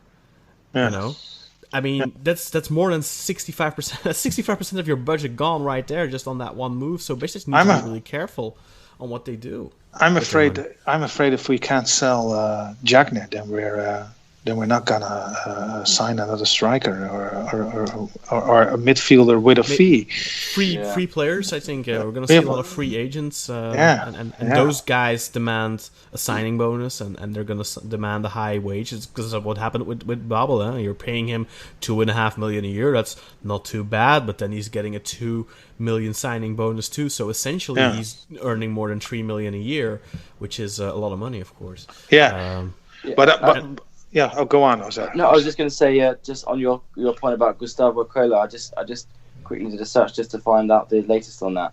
I couldn't find the 8 million fee anywhere, but I would be much more comfortable bringing someone like him who's 25, 26. Mm-hmm. Me too. Playing in Brazil, and he's been capped a few times for Colombia as well. He seems like a much more exciting player with a higher resale value, with high potential. Yeah. And it's the kind of thing that gets people excited because he's a little bit unknown. Whereas Mesa, he plays for Sevilla, but he was a bit of a flop at Swansea. And he's just not really an inspiring player from what I've seen him in the Premier League. So it's not the kind of transfer that it would excite me. And if it's the kind of... And if we end up getting him on the back of a swap with Fernando, I'll be really disappointed. Yeah, and then not getting Banega like it looks... Right. Because that's the news today. There's this famous Twitter person, Manuel Langeon, I guess. I don't know if any of you know him. The French guy. The French guy. Yeah. And he mentioned that the Banega transfer is off. So bad news for us. Because I think what we've seen in recent years with both Fenerbahçe and Galatasaray is that they're very dependent on money from the Middle East. Yes. We've seen that with Giuliano, we've seen that with Fernando, Souza, and of course Galatasaray is selling Gomis. I think Feguli, Belhanda are the types of players that you could get 10 plus million from those Middle Eastern clubs. But if what you're saying is true, Kaan, that they're having some corruption scandals there and they aren't spending right now, that could really hurt Galatasaray's transfer window, because they are going to be relying on money incoming from probably those leagues. And that's a difference, I think, what we had with Besiktas when they had their back-to-back titles. They were getting players, they were selling players to European leagues, and that's something we haven't seen with this Galatasaray. Despite winning back-to-back titles, there isn't much interest, except for Bruma, of course, who ended up at PSV this past couple of weeks. We're guilty of that as well, we the fans, because we have this player who scored 30 goals. How on earth did he do that? I don't know, but he did. So it's a way of marketing this player. We've not succeeded doing this. So actually, one player that scores 30 plus goals, it should be easily offloaded to an okay club. I've had people, journalists, ask me from Egypt, I think, and from I'm not sure exactly, but some people asked me, how is it possible that Burak Yilmaz was elected Striker of the Year in Turkey when Mbaye Diagne scored 30 goals? And I told them, look, this guy scored like 50% of his goals were penalties, a lot of his goals were tap-ins, he's really not been that impressive. And people are just, they refuse to believe me when I say that. I just look, ask Galatasaray fans, they will tell you the same thing. Yeah. But it's difficult to convince people of the contrary, that a player who scores 30 goals in a season is total dog shit. So it shouldn't be that difficult to offload this guy. And I think 10, 12, 13 million for him. I mean, any top 5 league team can easily pay that for a striker. That's nothing for a striker for those clubs. No. I mean, I think Anderlecht got like 9 million or something for Okaka a couple of years ago, and he's absolutely terrible too. I mean, he's probably even worse than Diagne. So yeah, I don't know. I think it should be possible to offload him even to a non Middle Eastern league. But of course, the question is, what's the price tag? I mean, 15 million. Well, he's known in China, so maybe we can sell him to a Chinese club. Who knows? Well, maybe Albayrak has some connections there with Huawei. But it's very interesting to see what's going to happen at the coming weeks. There seems to be no budget due to the FFP restrictions. Banega, I was really hoping that we'd get him, but we're dealing with Monchi, this football director of Sevilla. He's a very tough nut to crack, and just look at the irony. We go there getting Banega, end up losing Fernando. So. This is a dangerous guy. You should not be messing with. My suggestion to the Galatasaray board for next season, so not this coming season, but the season after that, 2021, get Monchi. And another big rumor, I don't know how credible you think this is, guys, but Vincent Aboubakar, of course, spent the season at Besiktas. He's being linked to Galatasaray too. What they want is a season-long loan with option to buy, according to Oyogo, I think, or Abola. I'm not 100% sure on that, and somebody's gonna kill me if I say it wrong. But because I know some people who work at Oyogo, so they're gonna be pissed at me if I say it wrong. But anyway, according to Abola or Oyogo, sorry if I said it wrong, 25 million is the asking price for Porto, and they do not want to loan him out. Now, I have gotten some info from a friend of mine at Porto that they bought him from Lorient. They bought like 60% of his economic rights to begin with. The reason behind that wasn't clear at the time, but has been revealed recently, that the reason was because he has a high probability for injuries in his knee. And wouldn't you know it, last year, of course, he got a severe knee injury, and supposedly Porto are actually very keen on getting rid of him this summer, because they actually expect that it's not going to get any better with his knee. He hasn't looked very fit this past season either when he's been playing, so I think that the 25 million price tag that's being put out there is just a little bit of posturing. I think he's definitely going to be able... You're going to be able to get him cheaper, but the question is, do you really want to invest that type of money in a player that has a dodgy knee? Now, having said that, they said the same thing about Dembaba, and he still got a really good career out of his knee, so you never know. And Aboubakar is only 27, so great player, of course. I don't know if you guys are putting any hope in that basket. No, me not. You, Azar? No, me neither, because, I mean, a couple of days ago, maybe even earlier this morning, I read that deal was off the table, either because Porto weren't happy with the offer that we made, or because Aboubakar just wasn't keen to go again on loan. In any case, I have really no hope that we're going to get rid of Diagne. Therefore, I don't think we're going to be in a position to sign anyone. I think Hassan Sash said that you guys were interested in Radamel Falcao, all right? No, he denied that. He denied it. Okay. I think that was denied. Oh, I mean, Falcao would be class. I mean, I don't care how old he is, how many knees he's got, or whatever. Just his name alone would be enough to give us a bit of hope. That was sensational. I'd love to see Falcao with us. Falcao 1-2 seasons. Come on, guys. Yeah. With that name, you have to play for Besiktas or nothing else. Come on. Come on. No, Champions League, mate. Champions League is what you need. Well, shall we talk a little bit about Trabzon? Oh, go ahead. Can I make one prediction concerning the strikers for next season? High probability that during the season Babel is going to be our striker instead of Jagne. Just note this, because I think that's what's going to happen. Interesting. That's interesting. Wouldn't be surprised. Yes. And he's capable. Yes. But he's not going to get you 30 goals, of course. No, he's not. But he's if Jagne performing, or actually not performing, or how do you call it? What he did the last 6 months. If he shows that again, then he'll be on the bench, and Babel will be playing instead of him. What do Galatasaray have next to Diagne in terms of strikers? Nothing, right? Well, we still have Costas. Metropolis. Is he still on loan this season? Oh yeah. Yeah, he is. He okay. is. Okay. He has a very high salary. I believe like 2.5 million. 3.5. I thought about 2.5. Quite a lot anyway. But let's move over to Trabzonspor quickly. I want to just touch on the Big Four and Başakşehir here.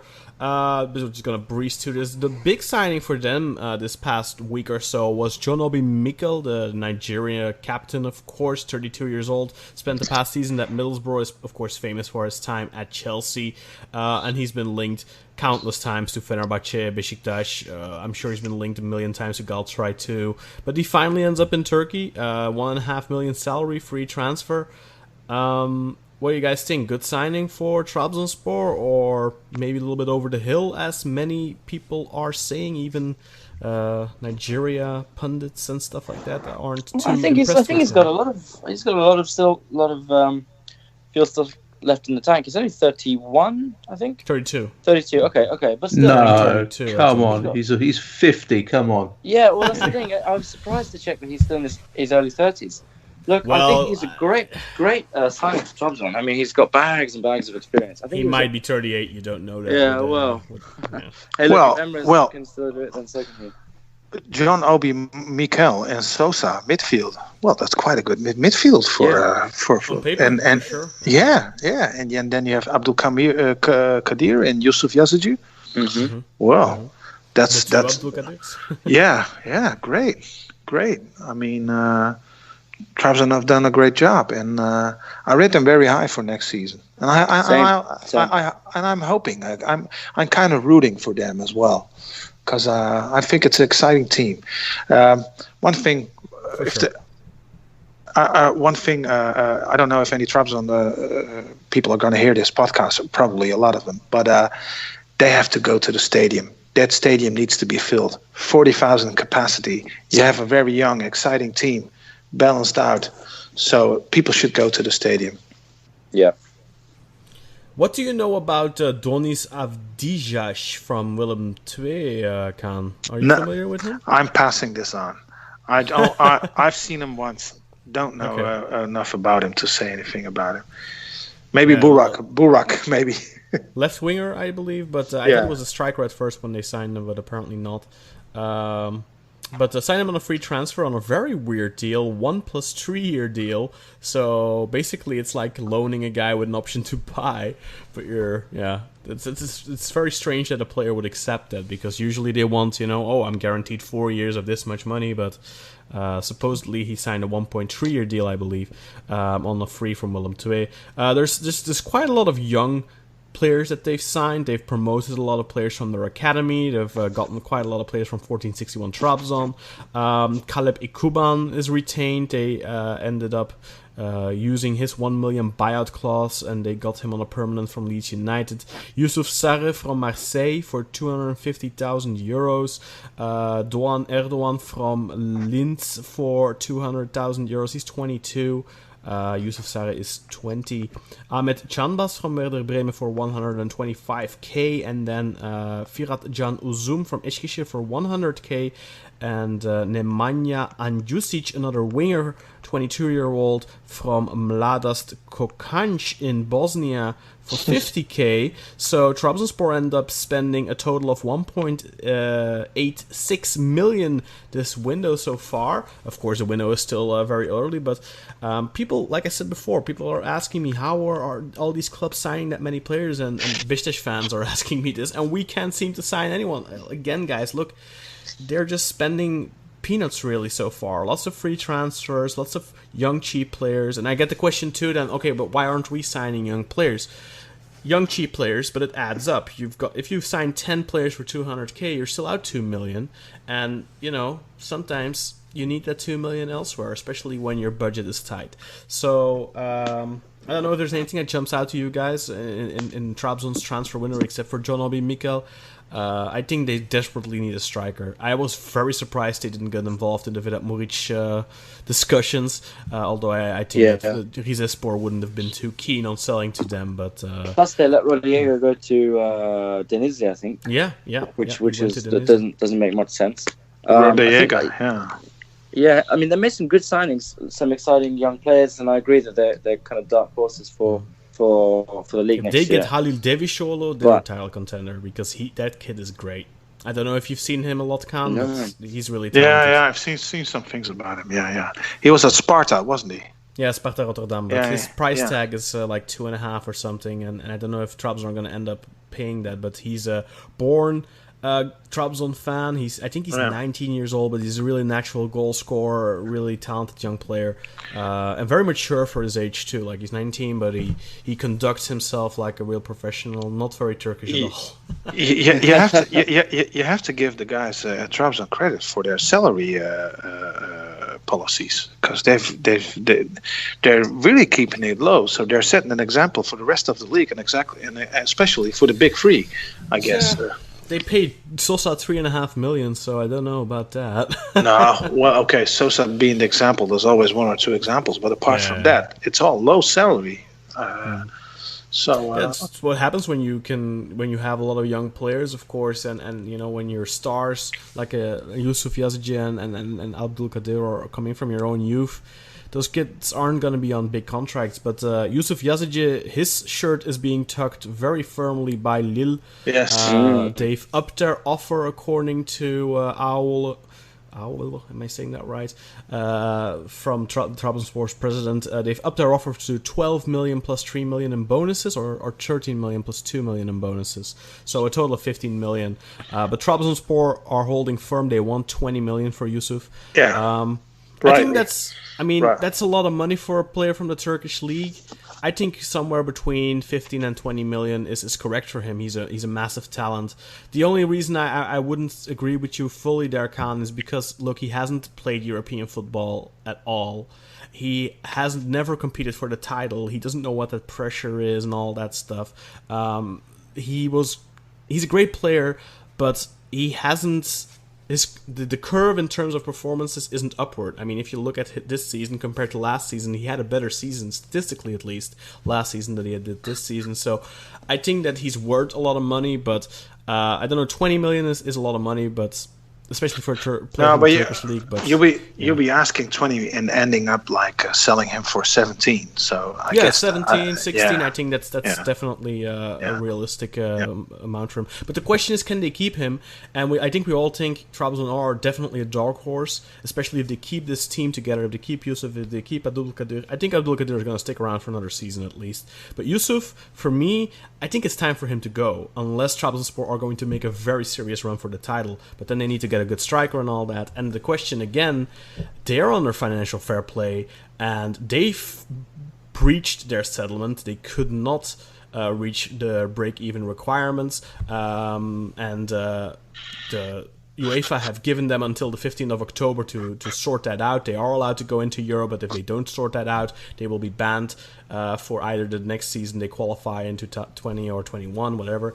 But, of course, due to the bank restructuring, the depths of all the Turkish clubs, which clubs are still in negotiations for right now, but that's going to happen before the 15th of October.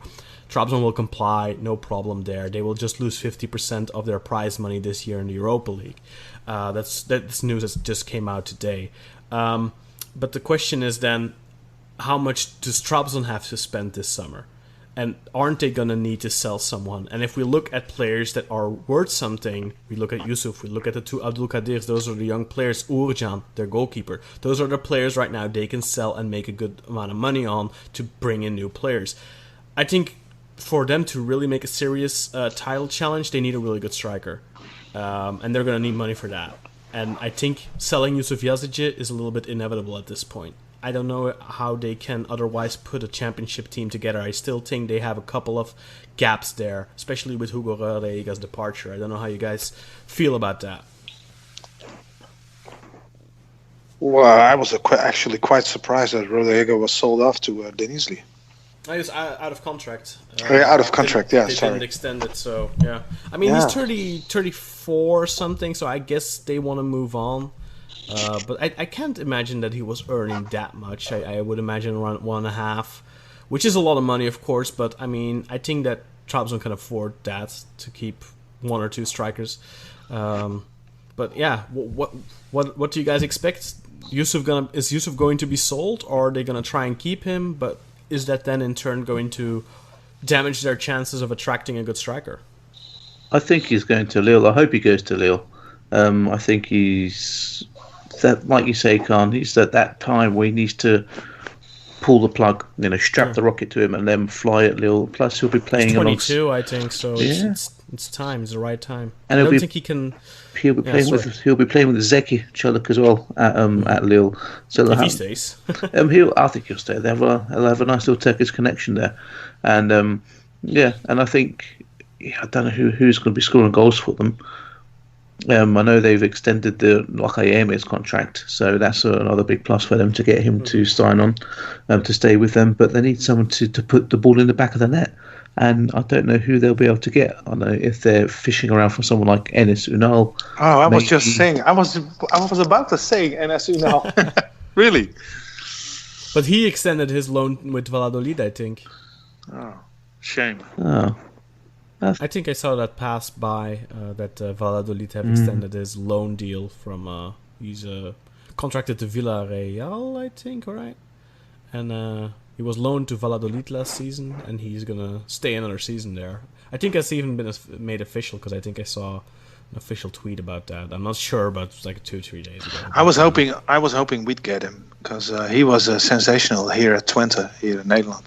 Another question mark for me, to be fair, because, I mean, he flopped in Belgium. Of course, then he went on and did really well at Twente. But after Twente, it's all been kind of like, I don't know. And I heard some things about him when he was at Genk that weren't too positive, so I don't know. It's one of those question marks again for me. When it comes to talented young Turks that maybe aren't getting everything they can out of their careers. He's putting a lot of time in this. Does he still have that Dutch girlfriend? Belgian girlfriend, I think. No, well, wasn't she Dutch? Well, she was pretty. Oh yeah, I wouldn't have my mind on football if I'd have a girlfriend like that. I think they're still together. I'm pretty sure she's Belgian. There you have it. Well, we know where Kaan's mind is at right now. Yeah. So, guys, anything left to add on Trabzonspor? Well, no. Nothing else. Exciting team. Let's see what they can do. But they're going to need someone to put the ball in the back of the net if they want to challenge for the top spot.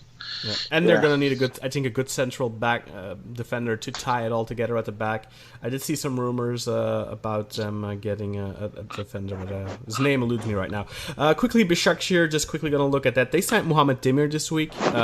Once upon a time, he was a big talent at Gaziantepspor. Kind of disappeared off the radar. The last couple of years was at Sivasspor this past season, barely played, scored a really good free kick at the end of the season, and I think that kind of put him on the radar again. But I don't know, that kid, he was coming up at the same time as Cenk Tosun at Gaziantepspor, and both of them were touted as really big talents at the time. But Muhammed never really ended up making good on that promise. They of course already had signed Aziz Bej from PSV for €1 million. I just think it's a steal. Somebody Besiktas could have gotten for that amount of money, and because Besiktas need a left back, I think that's a good get for them. And Fredrik Gulbrandsen from Red Bull Salzburg, if I'm not mistaken, free transfer, Norwegian striker. Not really a goal machine, but looks like a decent player. So not a lot of flash from Başakşehir so far. No Robinhos, no replacement for Emre Belözoglu or anything like that, so I don't know what to expect from them this coming season. Okan Buruk definitely has his work cut out for him, but one of the best coaches in the league, I think, and it's going to be interesting to see how Besiktas are going to shape up. They're, of course, in the qualifiers for the Champions League. I doubt they're going to get through those, but you never know. Anything to add here, guys? Well, you don't want me to add. You don't want me to add anything about this club. Yeah, exactly. I'm gonna keep my mouth shut. We've already said too much. But let's just hope for the sake of Okan Buruk's career that they have a good season, a decent season, not a good season. We don't want them to be champions. Yeah, and then ultimately get flushed down the toilet, hopefully. Yeah. Once Okan leaves. Okan leaves, yeah. I like Okan. Me too. Can we make an honourable mention for Malatyaspor, who of course are going to be playing in the Europa League?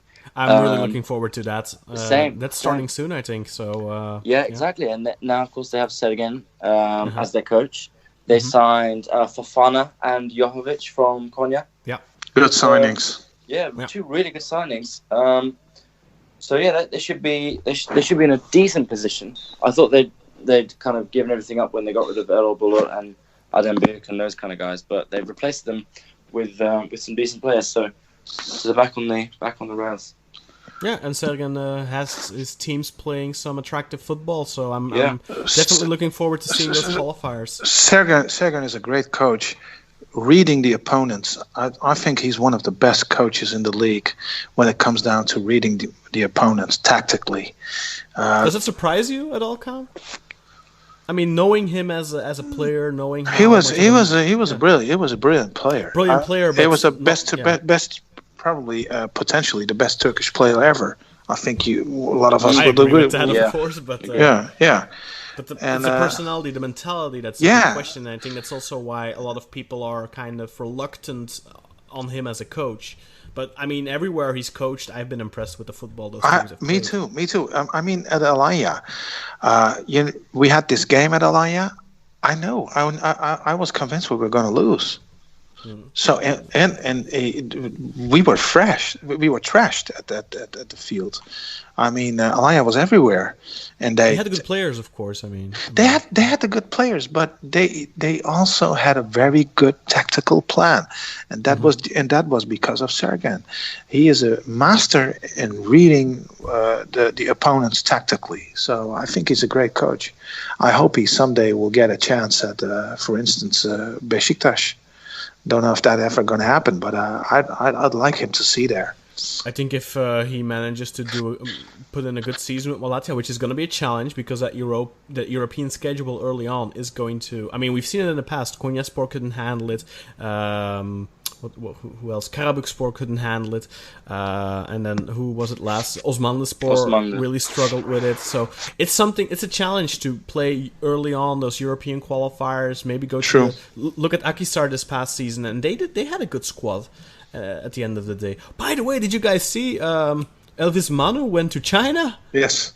Yeah. Oh, what? Good for him. Good for him. He went to China. Good for him. Yeah, definitely. good for him. I guess. But I'm gonna miss that guy because I thought he was really good in the league. I liked him. He's one of those players that kind of added some color to one of the smaller teams. He was a force of nature on the field. I mean, that guy had so much power.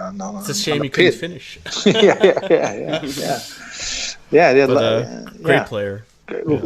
Nice for someone coming from Cambuur Leeuwarden. Yeah, he played for Feyenoord too. He plays for Feyenoord, yes.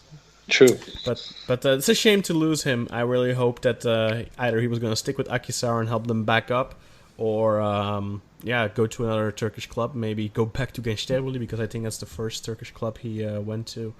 But anyway, he went to China. Just wanted to say. That's gonna earn tons of money. Who can blame him? No doubt. Yeah. Probably getting a minimum salary of 3 million. So good for him. Great for sure. And he's the type of player that, despite the fact I think we all like him, but he's a player that would have never gotten that type of a wage through any normal means. It's only possible if you go either to the Sandbox or to China. So I think we're gonna call it a day on that, guys. Thank you all for this fun little transfer chat, and next week we are going to sit down with John McManus, author of the book Welcome to Hell, and we're going to talk a little bit about his experience with Turkish football, what inspired him to write a book on Turkish football, And I hope you guys are gonna have it read by then. Burak, sir, I don't know if you guys are fully enthralled in the book already, but we'll definitely talk with John about that. It's arriving in the next few days. We're ready for the weekend. Okay. Where can I buy it? Can somebody send me a link? Because I'm going on holiday next Tuesday. On Amazon. On Amazon. Okay. I'll send you a link. Okay. I'll place a link as well in the show notes for those who want to prepare. Sounds like nice literature at the pool. Indeed. It's we're turning this into a book club now. It's great. Yeah. Okay. In Great. fact, we might have another author on in the summer. I'm going to see if I can get another one on. We had Gabriele Marcotti, who is has written multiple books already. He was on as our first guest a couple of weeks ago. So anyway, guys, thank you very much. Thank you for listening, and we'll see you all next week. Thank you. Excellent. And remember, Kaan.